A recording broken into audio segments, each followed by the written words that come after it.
MCN news కి స్వాగతం. ముందుగా ముఖ్యాంశాలు చూద్దాం.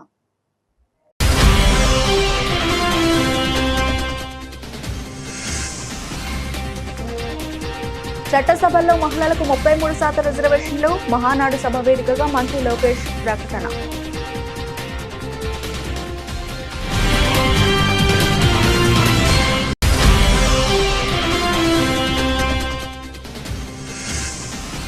పెన్షన్ల పంపిణీ కార్యక్రమంలో జిల్లా collector doctor G Lakshmisha.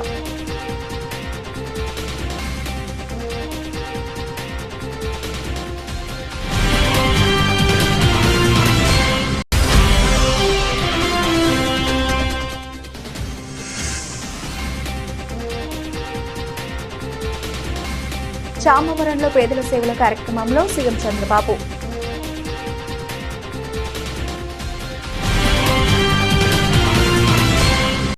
Palamaner Gangamma జాతర 2026 నిర్వహణకు జమా ఖర్చుల విషయంగాను ఈరోజు ఉదయం 10 గంటలకు ఎండోమెంట్ కార్యనిర్వహణ అధికారి చైర్మన్ ఆధ్వర్యంలో ఆ వివరాలు గ్రామ పెద్దలు పత్రికాముఖంగా తెలియజేశారు. పలమనేరు గంగ జాతర గంగమ్మ గుడికి వచ్చిన ఆదాయం 28,14,606 రూపాయలు, ఖర్చు 28,14,319 రూపాయల వివరాలు వెల్లడించిన ఆలయ కమిటీ తెలిపారు.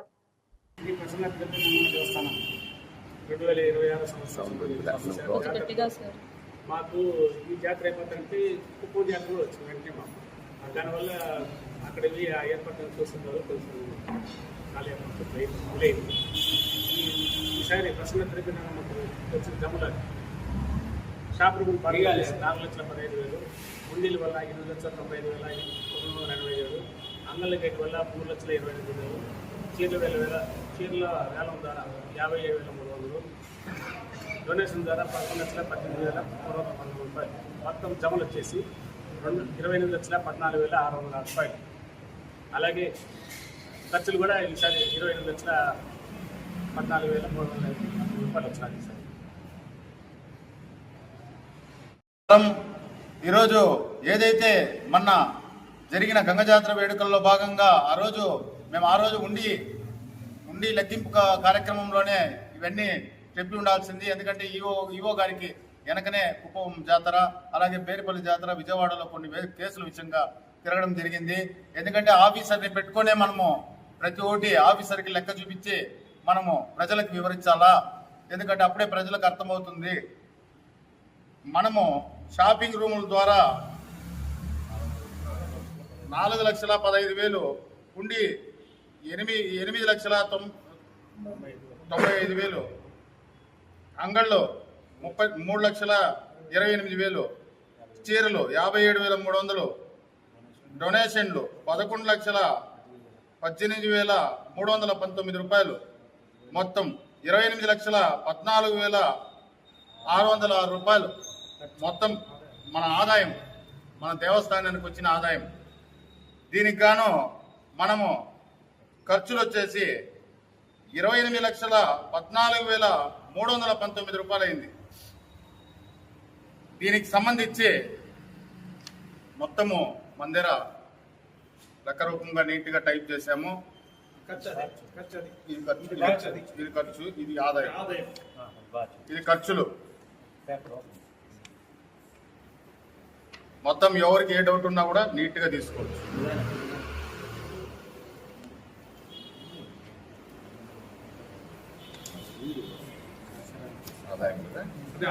ఇది ఆదాయం.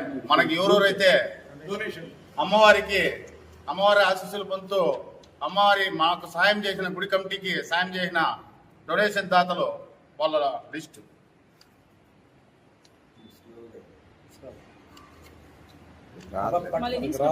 అది రాదులే, మళ్ళీ తీసుకుంటాం.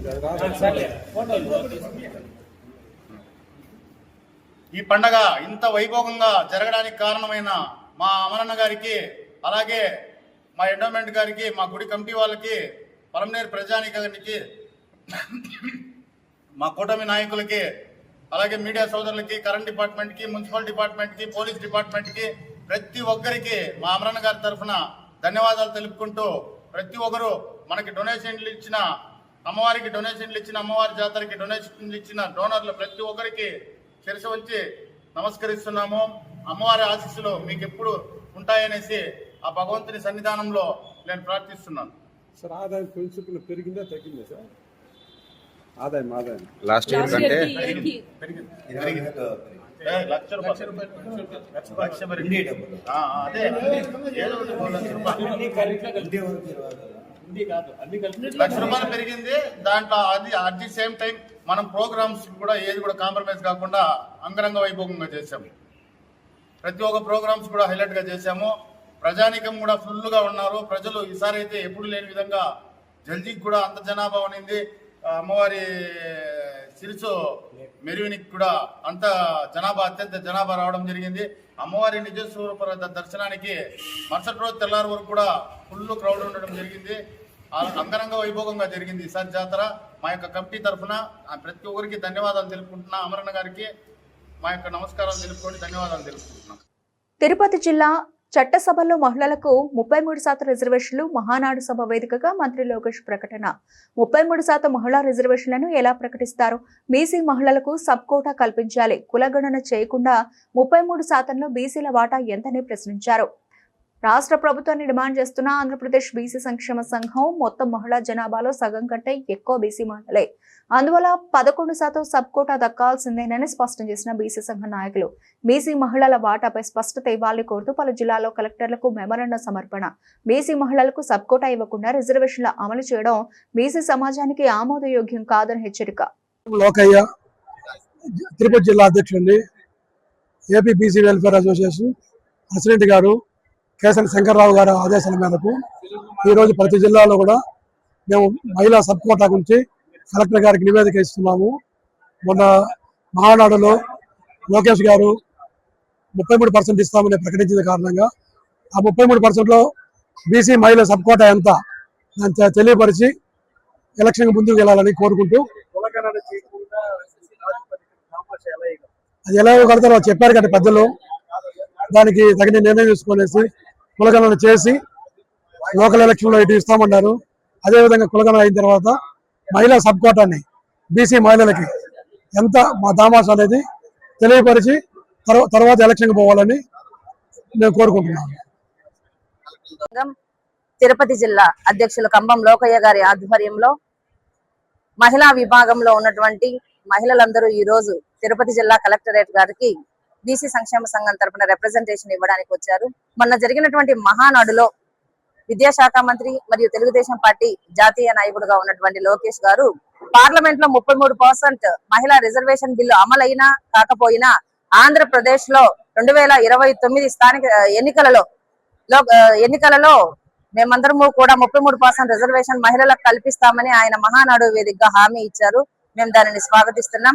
కాకపోతే జనాభాలో ఆంధ్రప్రదేశ్ లో ఉన్న జనాభాలో 60% గా ఉన్నటువంటి బీసీలందరికీ కూడా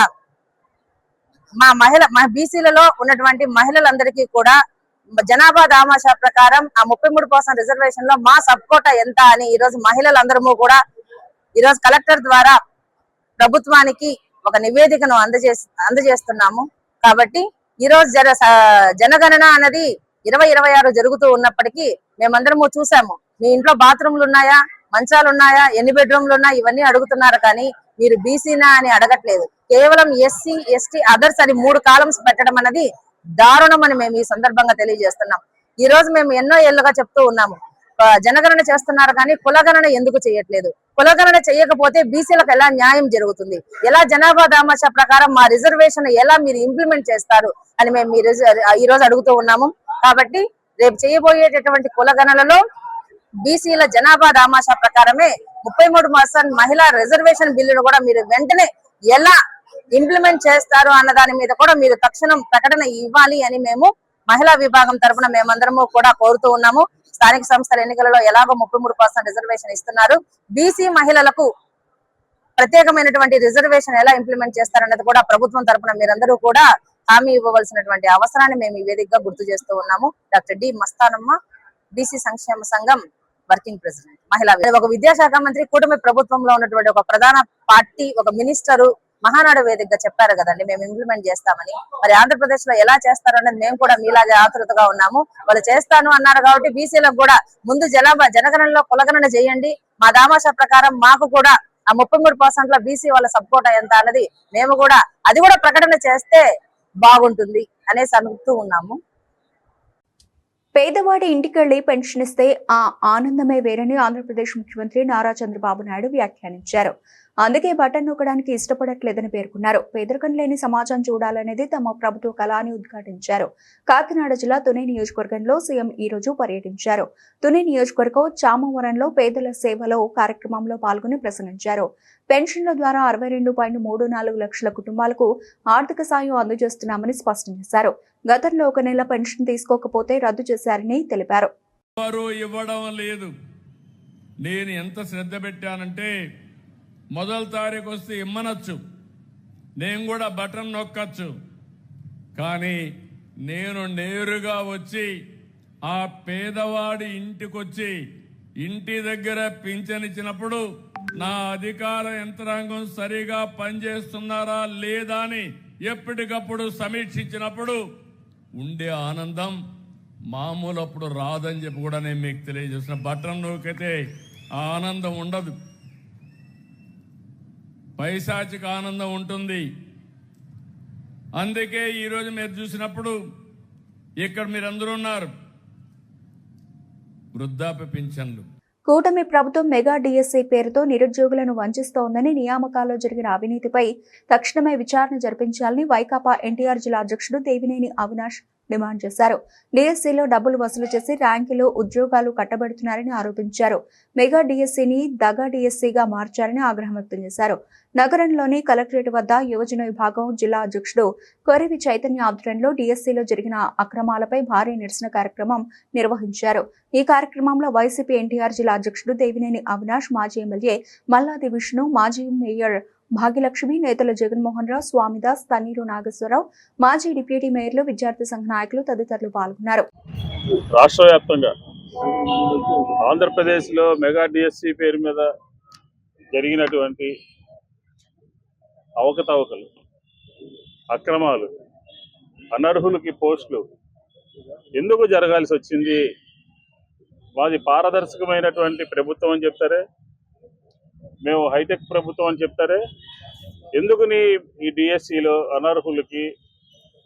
అనర్హులైనటువంటి స్పోర్ట్స్ కోటా కింద ఏ రకంగా మీరు ఉద్యోగాలు ఇవ్వాలనుకున్నారు? దానికి ఉదాహరణే నవీన్ అనే అతను గురించి ఎన్నిసార్లు అడిగినప్పటికీ కూడా ఈ ప్రభుత్వ శాఖలు సమాధానం చెప్పట్లేదు. 2 సంవత్సరాలుగా మీరు ఆంధ్రప్రదేశ్లో సుపరిపాలన అందిస్తాను అని చెప్పని వైఫల్యం చెందారు కదా. అందులో పెద్ద వైఫల్యము, పెద్ద అక్రమాల నిలయం ఏంటంటే mega DSC. YSR Congress party అడిగేటటువంటి ప్రశ్నలకి సూటిగా తిన్నగా లోకేష్ గారు ఎందుకు సమాధానం చెప్పట్లేదు? చంద్రబాబు నాయుడు గారు ఎందుకు మాట్లాడట్లేదు? అంటే మౌనం అంగీకారమా? మీరు మౌనంగా ఉన్నారంటే అంగీకరించినట్టేనా? అధికారులు సమాధానం ఈరోజు ఎన్టీఆర్ జిల్లా యువజన విభాగం అధ్యక్షులు కొరువి చైతన్య గారు ఒక ఆధ్వర్యంలో, 7 నియోజకవర్గాల యువజన అధ్యక్షులు ఒక ఆధ్వర్యంలో, పెద్దలు మల్లాది విష్ణు గారు, మాజీ శాసనసభ్యులు పెద్దలు జగన్మోహన్ రావు గారు, స్వామిదాసు గారు, తన్నీరు నాగేశ్వరరావు గారు, మాజీ మేయర్ గారు, అదేవిధంగా డిప్యూటీ మేయర్లు కానివ్వండి, మొత్తం యువకులందరూ గారు, రాష్ట్ర జిల్లా నియోజకవర్గ నాయకులు ప్రతి ఒక్కరు గారు ఈరోజు ఏదైతే ఈ కూటమి ప్రభుత్వం మెగా డిఎస్సి పేరుతో నిరుద్యోగులను మోసం చేసిందో, అవినీతికి పాల్పడి డబ్బులు వసూలు చేసి ర్యాంకులు కానివ్వండి ఉద్యోగాలు ఇచ్చిందో, దాన్ని నిరసిస్తూ ఎవరైతే విద్యాశాఖ మంత్రి నారా లోకేష్ ఉన్నారో రాజీనామా చేయాలని చెప్పని, నిరుద్యోగులకి న్యాయం చేయాలని చెప్పని ఈ కూటమి ప్రభుత్వం వచ్చిన తర్వాత జరుగుతున్న అన్యాయాన్ని కూడా ఈరోజు రిప్రజెంటేషన్ రూపంలో యువజన విభాగం ఆధ్వర్యంలో వేలాది మంది యువతతో కలెక్టర్ గారికి రిప్రజెంటేషన్ ఇస్తాం జరిగింది. ఈరోజు ఈ కూటమి ప్రభుత్వం వచ్చిన తర్వాత ప్రతి ఒక్కరిగారు అన్యాయం, అన్ని వర్గాల ప్రజలు ఎన్నో ఇబ్బందులు పెడుతున్నారు. మెగా డిఎస్సి అని చెప్పని దగా డిఎస్సి, డబ్బులు తీసుకుని అవినీతి చేసి ఈరోజు పోస్టులు ఇస్తున్నారు. ఈరోజు ప్రభుత్వ అధికారులు మాట్లాడుతున్నారు, ఎవరైనా దీని గురించి మాట్లాడితే కేసులు పెడతామని చెప్పని. అంటే ఇదా మీ రెడ్ బుక్ రాజ్యాంగం? మీరు చేసిన తప్పు, మీరు చేసే అవినీతి కనుక ఈరోజు క్వశ్చన్ చేస్తే నిరుద్యోగుల మీద మీరు కేసులు పెడతారా? నిరుద్యోగులను అరెస్ట్ చేపిస్తారా? ఇది మొత్తం యావత్ ఆంధ్రప్రదేశ్ రాష్ట్రం మొత్తంలో ఉన్న యువకులందరూ గారు చూస్తున్నారు.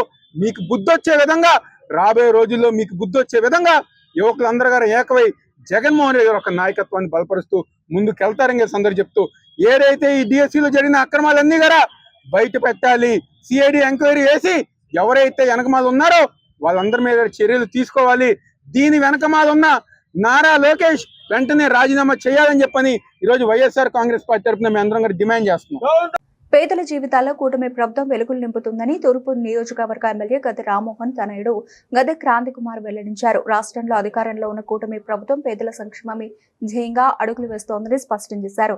సోమవారం సామాజిక పెన్షన్ల పంపిణీ కార్యక్రమంలో భాగంగా శుక్రవారం ఉదయం 3వ డివిజన్ కామినేని నగర డొంక రోడ్డు ఏరియాలో గద్దె క్రాంతికుమార్ స్వయంగా వెళ్లి పెన్షన్ల పంపిణీ చేశారు. ఈ సందర్భంగా క్రాంతికుమార్ మాట్లాడుతూ పెన్షన్లు మంజూరు చేసిన కూటమి ప్రభుత్వం పట్ల లబ్ధిదారులు కృతజ్ఞతాభావంతో ఉన్నారన్నారు. జూన్ నెలలో 62.34 లక్షల మంది లబ్ధిదారులకు పెన్షన్లు మంజూరు చేయడం కోసం 2,728 కోట్ల నిధులను ప్రభుత్వం విడుదల చేసిందని చెప్పారు. ఈరోజు విజయవాడ తూర్పు నియోజకవర్గంలో 3వ డివిజన్లో పెన్షన్ల పంపిణీ కార్యక్రమం చేయటం అయింది. కుటుంబ ప్రభుత్వం వచ్చాక నిజంగా ఒకేసారి 4,000కి పెన్షన్ పెంచడం, అలాగే వికలాంగులకి 6,000 పెన్షన్ చేయటము, ఈ రోజు కూడా ఒక 2 కొత్త పెన్షన్లు యాడ్ చేయటం జరిగింది, కొత్త పెన్షన్లు ఇవ్వటం జరిగింది. అలాగా మనం కుటుంబ ప్రభుత్వం వచ్చాక వితంతు పెన్షన్ కానీ చేయటము, ఈ రోజు కూడా ఒక 2 కొత్త పెన్షన్లు యాడ్ చేయటం జరిగింది, కొత్త పెన్షన్లు ఇవ్వటం జరిగింది. అలాగా మనం కుటుంబ ప్రభుత్వం వచ్చాక వితంతు పెన్షన్ కానీ, అలాగే చనిపోయిన వెంటనే భార్యకి పెన్షన్ ట్రాన్స్ఫర్ చేయటం కానీ ఇవన్నీ ఇమీడియట్గా జరగటం, అలాగే ప్రజలకు కూడా చాలా సంతోషంగా ఉండటం అనేది మనకు చెప్పటం ఇవాళ జరిగింది. ఈ గత ప్రభుత్వంలో ప్రతిసారి 500 పెన్షన్ పెంచినప్పుడల్లా కొన్ని పెన్షన్లు తీసేయటం అనేది ఒక ఆనవాయితీగా ఉండేది. కానీ ఇప్పుడు చూసుకుంటే మనం ఒకేసారి పెన్షన్ పెంచడమే కాకుండా కొత్త పెన్షన్లు కూడా యాడ్ చేయడం జరుగుతూ ఉంది. రానున్న కాలంలో కూడా ఇవన్నీ కూడా ప్రక్షాళన జరిగిన తర్వాత మరెన్నో కొత్త పెన్షన్లు యాడ్ చేయడం జరుగుతుందని ఈ వేదిక మీద తెలియజేసుకుంటూ సెలవు తీసుకుంటున్నాను. ఇట్లు మీ గద్దె క్రాంతికుమార్. విజయవాడలో శ్రీ కన్యకాంబ వివాహ పరిచయ వేదిక లోగో ఆవిష్కరణ కార్యక్రమం విజయవాడ గాంధీనగర్లోని ఓ హోటల్లో జరిగింది. ఈ సందర్భంగా Vasavi foundation chairman VVK Narasimharao, Aryavaishya ప్రముఖులు దర్శివాసు, మాటూరి రంగనాథ్ మాట్లాడుతూ ప్రస్తుత సమాజంలో పెళ్లి సంబంధాలు చూడడం ఎంతో శ్రమతో ఖర్చుతో కూడుకున్న పనిగా మారిందని అభిప్రాయపడ్డారు. ఎక్కడెక్కడ ఉన్న వారిని పెళ్లి సంబంధాల కోసం ఒకే వేదికపైకి తీసుకువచ్చి వారి స్థాయికి తగ్గ మంచి సంబంధాలు కుదర్చడానికి ఈ సంస్థ ఏర్పాటు కావడం సంతోషదాయకమన్నారు.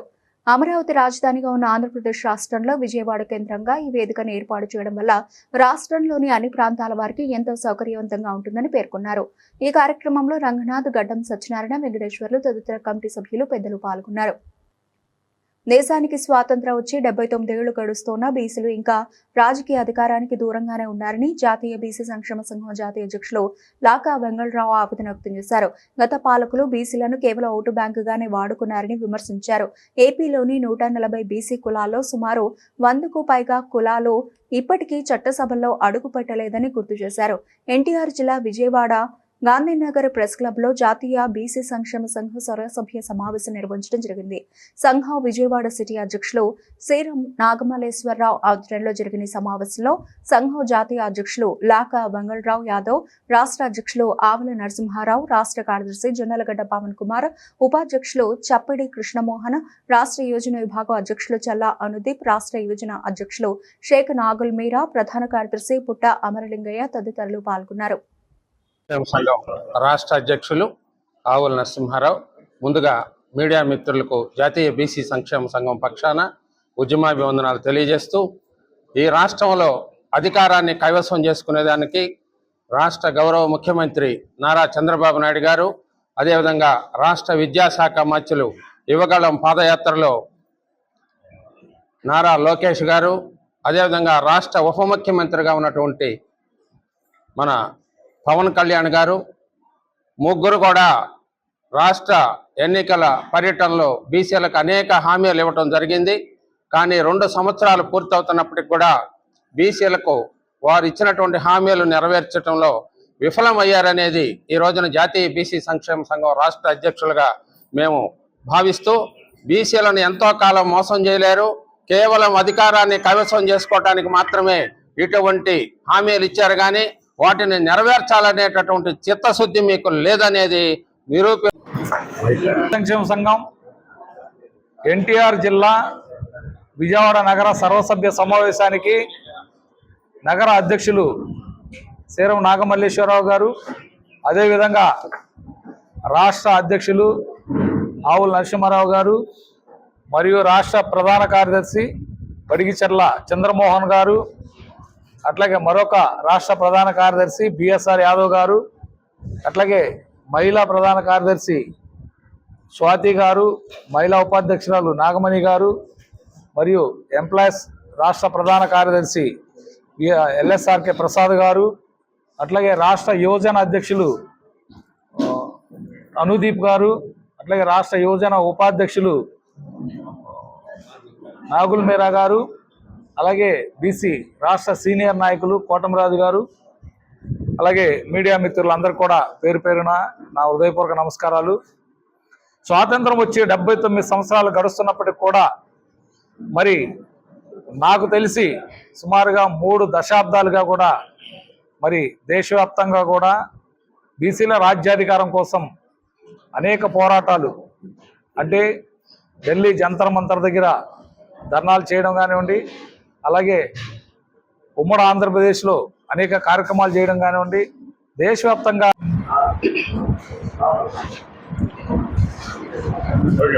నా పేరు బడిగించల చంద్రమౌళి, జాతీయ బీసీ సంక్షేమ సంఘము రాష్ట్ర ప్రధాన కార్యదర్శి. ఈరోజు చూస్తా ఉన్నాము బలహీన వర్గాలు ఏ విధంగా ఈ రాష్ట్రంలో ఇబ్బందులకు గురవుతా ఉన్నారో మనందరం కూడా చూస్తా ఉన్నాం. అంటే రాజ్యాధికారం లేక అనేక అంటే ఈరోజు అగ్రవర్గాల చేతిలోనే రాజ్యాధికారము ఉన్నటువంటి కేవలం 3 కులాలు మాత్రమే ఈ రాష్ట్రాన్ని పరిపాలిస్తా ఉన్నాయి. మరి కేవలం 60% ఉన్నటువంటి బీసీలు రాజ్యాధికారం దూరమై ఈ రోజు ఇబ్బంది పడేటువంటి పరిస్థితి కూడా చూస్తా ఉన్నాం. మరి అదేవిధంగా చూస్తే మరి కూటమి ప్రభుత్వం వచ్చేసి చంద్రబాబు నాయుడు గారు అధికారం చేపట్టిన తర్వాత వెంటనే వచ్చేసి బీసీలకు ఈ యొక్క రిజర్వేషన్లు ఇస్తామని చెప్పేసి ఈ యొక్క 34% రిజర్వేషన్లు పెంచుతామని చెప్పేసి చెప్పినటువంటి హామీ ఈ రోజు తొంగలో దొక్కారు. కాబట్టి 44%, 34% కాదు బీసీలకు ఇవ్వాల్సింది. స్థానిక సంస్థలు వచ్చేసి 44% ఇవ్వాలి. అదేవిధంగా కులగణన చేపట్టాలి. అదేవిధంగా ప్రతి రాజకీయ పార్టీ కూడా ఈ రాష్ట్రంలో వచ్చేసి ఖచ్చితంగా బీసీలకు వచ్చేసి 50% వచ్చేసి రిజర్వేషన్లు వాళ్ళ పార్టీ టికెట్లు ఇవ్వాల్సినటువంటి అవసరం ఉంది. కాబట్టి ఈ ప్రధాన డిమాండ్ తో రాష్ట్ర వ్యాప్తంగా అన్ని పార్టీలు మెడలు వంచడానికి కూడా మేమందరం కూడా సిద్ధము. అదేవిధంగా బీసీలు కలుపుకొని ఖచ్చితంగా మీ పార్టీలు ఖచ్చితంగా 50% రిజర్వేషన్లు బీసీలకు ఇస్తేనే ఈ రాష్ట్రంలో మీకు మనుగడ ఉంటుంది, లేకపోతే మనుగడ కోల్పోతాయని గన్నవరం నియోజకవర్గ అభివృద్ధిని అజెండాగా పెట్టుకుని ముందుకు సాగుతున్నానని, అలానే ప్రతి అర్హుడికి ప్రభుత్వ సంక్షేమ ఫలాలు అందేలా చర్యలు తీసుకుంటున్నానని ఏపీ ప్రభుత్వపు గన్నవరం ఎమ్మెల్యే యార్లగడ్డ వెంకట్రావు తెలిపారు. సోమవారం ఉంగుటూరు మండలం ఉంగుటూరు గ్రామంలో నిర్వహించిన ఎన్టీఆర్ భరోసా పెన్షన్ల పంపిణీ కార్యక్రమంలో అధికారులు స్థానిక నాయకులతో కలిసి పాల్గొన్నారు. ఈ సందర్భంగా గ్రామంలోని అవ్వాతాతలు దివ్యాంగుల ఇళ్లకు స్వయంగా వెళ్లి పెన్షన్ నగదును అందజేసి వారి ఆరోగ్య పరిస్థితులు, కుటుంబ వివరాలు అడిగి తెలుసుకున్నారు. ప్రభుత్వం అమలు చేస్తున్న సంక్షేమ పథకాల గురించి వివరించారు. ఈ కార్యక్రమంలో ఎంపీడీఓ ఈ సత్యకుమార్, మండల టీడీపీ అధ్యక్షులు కొలుసు రవీంద్ర, ఉంగుటూరు గ్రామ టీడీపీ అధ్యక్షులు మారాడ పాపారావు, రాష్ట్ర టీడీపీ కార్యదర్శి Mulpuri Sai Kalyani, MAC vice chairman Kondeti Venkateswararao, Arumalla Krishnareddy, Goddalla Chinnaramarao, Golla Rangarao, Edupuganti Krishnamurthy, Arakatla Ravi, Rajaboina Shivaji, Amarthala Someswararao, Vanga Ayyappareddy, Medepalli Rama, Tumala Latha, Erraguntla Vinod, Munipalli Nagaraju, Chinta Chandrasekhar, Mallala Rangarao, Uyyuru Murali, తేలు సత్యనారాయణ, పోతినేని రామకృష్ణ, శ్రీను, కొండ రాంబాబు, నక్కా వెంకటేశ్వరరావు, నాగేంద్ర, చల్లగాలి సునీల్, పొట్లూరి భువనేశ్వరి, నరిమేళ వరప్రసాద్, పోతినేని బాపయ్య చౌదరి తదితరులు పాల్గొన్నారు. 1వ తారీఖు పెన్షన్లు పంచే కార్యక్రమంలో భాగంగా ఈరోజు ఉంగుటూరు మండలం ఉంగుటూరు గ్రామంలో పెన్షన్ పంపిణీ కార్యక్రమం చేపట్టడం జరిగింది. దాదాపు 40,521 మందికి 17,35,50,000 రూపాయలని ఈరోజు ఈ నియోజకవర్గంలోని అధికారులు కానీ, పార్టీ నాయకులు, ఎన్డీఏ కూటమి నాయకులు, పార్టీ ప్రెసిడెంట్లు ప్రతి ఇంటికి వెళ్ళి పెన్షన్ ఇచ్చే కార్యక్రమాన్ని మీరు చూస్తున్నారు. అలాగే ఈ నియోజకవర్గంలో ఒకే ఒక గ్రామంలో, చిక్కవరం గ్రామంలో 3 చనిపోతే ఇంకా ప్రభుత్వ అధికారులు మేనమేషాలు లెక్కబెడతారని తీవ్రంగా ఖండిస్తున్నాం. జిల్లా కలెక్టర్కి మెసేజ్ పెట్టా, రాత్రి ఎంఆర్ఓ కూడా మెసేజ్ పెట్టా. ఇంతవరకు ఆ చెరువును అక్రమంగా తవ్వి 3 పిల్లలు మరణానికి కారణమైన వాళ్ళ మీద చట్టరీత్యా ఏ చర్యలు తీసుకోకుండా ఎడ్యుకేషన్ డిపార్ట్మెంట్ కేసు పెట్టిందని కొంతమంది అధికారులు ఇలా చెప్తున్నారు. దాన్ని తీవ్రంగా పరిగణిస్తున్నారు. ఎట్టి పరిస్థితుల్లో ఆ చెరువు తవ్వినాళ్ళని గుర్తించి గ్రామ సభ నిర్వహిస్తారో, ఎంక్వైరీ చేస్తారో, పోలీసులు డ్యూ ప్రాసెస్ ఏం చేస్తారో నాకైతే తెలియదు. కానీ యాజ్ పర్ రూల్స్ చూసి అసలు ఏమీ చేయకపోతే 3 మరణానికి కారణమైన వాళ్ళు కూడా వదిలేస్తే ఎంతవరకు సభ ఒకసారి అధికారులు ఆలోచించాల్సిన అవసరం ఉంది. ప్రభుత్వంలో ఉన్నాం కదా అని ఏది మాట్లాడకుండా ఉండలేము మనం కూడా. కానీ 3 చిన్న పిల్లలు చనిపోతే వ్యక్తిగతంగా నేను ఏదో చేయగలిగింది నేను చేస్తే ప్రభుత్వం నుంచి ముఖ్యమంత్రి గారిని అడిగి 3 లక్షల రూపాయలన్నా కనీసం కేటాయించమంటే ముఖ్యమంత్రి గారు కేటాయిస్తానని చెప్పారు.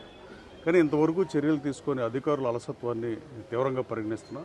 అలాగే ఎన్టీఆర్ జిల్లా కలెక్టర్ కానీ, ఎన్టీఆర్ జిల్లా అధికారులు కానీ ఇంతవరకు కామన్ ల్యాండ్స్ మీద పోయిన సంవత్సరం ఆగస్టులో కమిటీ వేస్తే ఇంతవరకు పని కూడా ప్రారంభించిన పరిస్థితి. నేనేది ఈ నియోజకవర్గాన్ని అభివృద్ధి చేద్దామని నేను చూస్తుంటే రామవరపాడు లాంటి ఊరు, ఈ నియోజకవర్గంలో పెద్ద గ్రామం, 23,500 ఓట్లు, దాదాపు 50,000 మంది జనాభా, కట్ల మీదకి వెళ్ళడానికి వంతులు లేని పరిస్థితి. వాళ్ళు బ్యాక్ వస్తుంటే రివర్స్ వస్తుంటే యాక్సిడెంట్ అవుతుంటే గత పాలకులు గాలికి వదిలేసిన నేను దగ్గరుండి 29 లక్షల రూపాయలు కేటాయించి రోడ్డు వేయించా.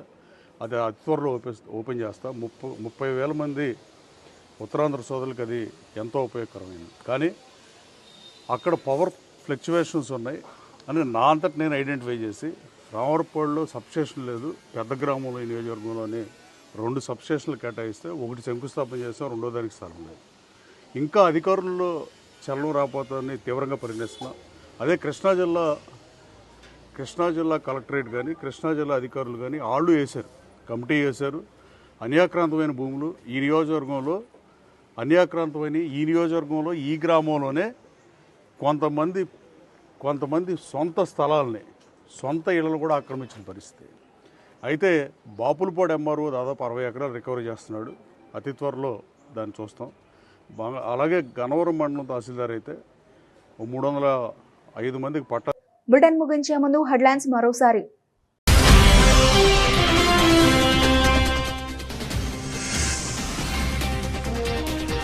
చట్టసభల్లో మహిళలకు 33% రిజర్వేషన్లు, మహానాడు సభ వేదికగా మంత్రి లోకేష్ ప్రకటన.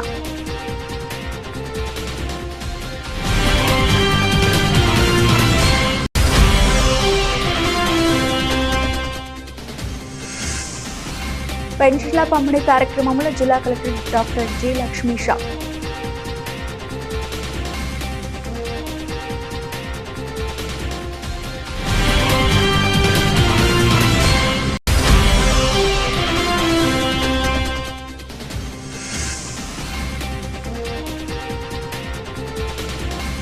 చామవరంలో పేదల సేవల కార్యక్రమంలో సీఎం చంద్రబాబు.